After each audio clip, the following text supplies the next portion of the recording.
Опа, доигрался. Красавчик.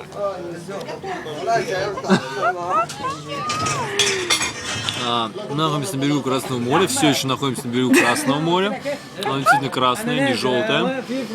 Так могло бы быть. И сегодня мы расскажем интересную историю о том, что на самом деле египетская сталь намного прочнее американской.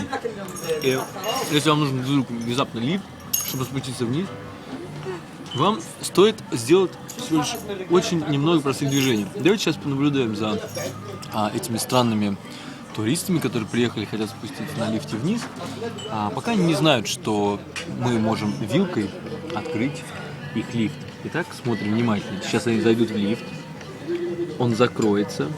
Давайте посмотрим. Он закроется. Итак, ждем пару секунд.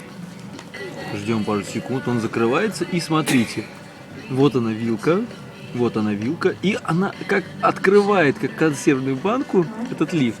Видите, они могут уехать. Все очень просто. Это волшебная вилка. Посмотрите, она снова попытается уехать. Посмотрите, вновь эта вилка.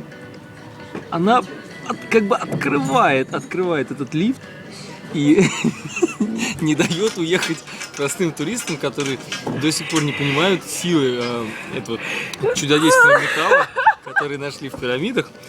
А мы с вами можем продолжить кушать пирожные. Спасибо за внимание. Приезжайте к нам, наблюдайте, смотрите.